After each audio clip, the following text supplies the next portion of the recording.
Ang intense ng mga kaganapan ngayon sa abot kamay na pangarap sapagkat wala nang ang takas si Moira at Zoe sa plano na ni Mansana nilang kasamaan.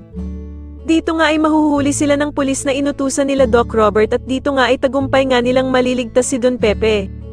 Samantala ay tila lalabas na nga ng tuluyan ang totoong ugali ni Doc Carlos kay Lynette at dito nga ay paghihigpitan na siya nito at pagbabawalan na siya sa suot niyang damit. Laking gulat nga ni Lynette dahil habang wine-welcome niya ang bisita niyang mga taga-Apex, ay bigla siyang hahatakin ni Doc Carlos at pagagalitan siya nito sa kanyang suot na damit.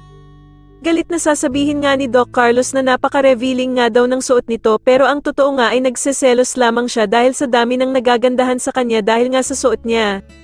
Samantala ay ipapaalam naman ni Giselle sa kanyang kapatid na si Obeng na nawawala daw ang kanilang amang si Don Pepe. Kaya naman ay agad na mag-iimbestiga sila Doc Robert at Giselle kung nasaan na nga ba ang kanilang ama. Samantala ay susugudan nga ni Annalyn si Zoe sa Apex upang sabihin dito kung may kinalaman ba daw ito sa pagkawala ng lolo nilang si Don Pepe.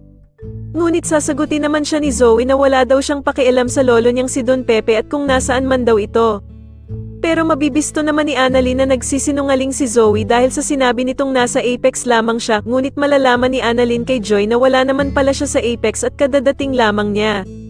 Sa kabilang banda naman ay magtatagumpay nga ang pagpapahuli nila kila Moira at Zoe. Sa wakas nga ay iligtas ng inutusan nilang pulis ang lolo nilang si Don Pepe. Sa tingin niyo dito na nga kaya tuluyang makulong ang mag-inang bruha na sila Zoe at Moira, mas lalo na nga talagang nagiging exciting ang mga susunod na kaganapan kaya naman ay mas lalo pa nating abangan ang mas lalong gumigandang abot kamay na pangarap. Maraming salamat po sa inyong panonood at sana po ay masubscribe niyo ako. Maraming salamat po.